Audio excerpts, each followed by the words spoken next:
Welcome to the Canon stand here at the Photography and Video Show 2024. Now, something that Canon always likes to do is to bring things along to the show that don't technically exist yet, part of maybe their development or their R&D roadmap. And this year is no different. I'm joined here by Media to chat us through an exciting area, a really exciting area of creativity and capture. Media, we've got some lenses here, some of which maybe we've seen before, but we don't see all that often. Then we've got some stuff that we've never seen before. Just talk to us about how Canon's trying to get us to see things from a different perspective at the moment. Okay. Yeah, so with VR or virtual reality, what we're trying to do is actually lead the way in terms of having those products to create that content, because usually VR is complicated. You're looking at multiple cameras and lenses.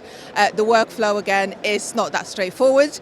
The purpose of our EOS VR system is actually to simplify that and use our dual fisheye 5.2mm lens, stereoscopic lens, which works similar to how our eyes work, but the images are actually both going into the same sensor, meaning a simplified workflow. So we've got, with the R5C and the R5, you can create 8K content, and with the R6 Mark II, you've got 4K.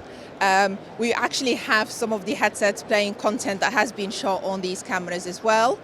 And in terms of the products that do not exist, so we do have few concept models. So we have two stereoscopic lenses. They're actually designed to be used on APS-C cameras. Yes. So these are full frame cameras, the R5, R6 to full frame, and that's what these lenses are not adapted to, they are set for. But when we start talking about APS-C, that's important because, depending on how you pitch it, this is an accessible camera, price point wise. Even though these are currently concept obviously cameras, it is about having solutions at different levels, different price point. So this is currently, these ones with the R5C body wise, it is at the top of the range with the dual fisheye L series lens. And then, as you said, with the APS-C solutions, again, for having more affordable options, using these two lenses, for example, at the moment on the R7,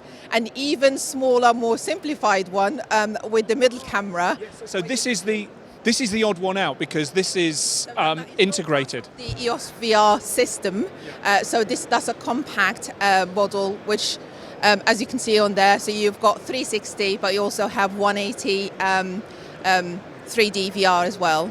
Now, if I'm right, this lens on the end here, it can fold back. Yeah, so if we were to turn it around this side, you can do the 360. As it is, it can capture the 180. I think with the 180 VR now, it gives a more immersive experience to the user, so you can actually focus on that particular subject or the environment that you're trying to, or the message as well. So, again, no commitments about this product existing, but 8K 30p, 4K 120p, and live streaming directly to YouTube VR as well. It's really exciting stuff. It's small as well, small, lightweight, so it is something that you can take in your pocket. And really, we're talking about how immersive reality, XR, VR, spatial computing, these platforms are starting to take off. We've seen the biggest players in the market releasing platforms. One of the barriers has always been the content capture, the content creation.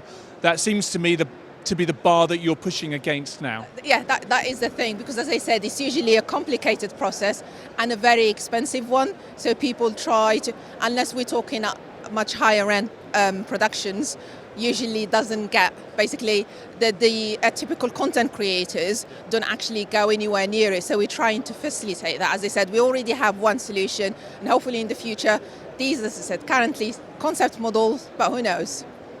Media, it's an exciting space to be in. Thank you so much for showing us what's here right now, what may at some point be next. Normally this is behind a glass box, but Media very kindly took the box off for us. I'll let you put this back to keep it nice and safe. Media, we will be back to take a look at some of the bodies, some of the lenses that Canon brought with them to the show. But for now, Media, thank you very much. Thank you. Thanks for having us.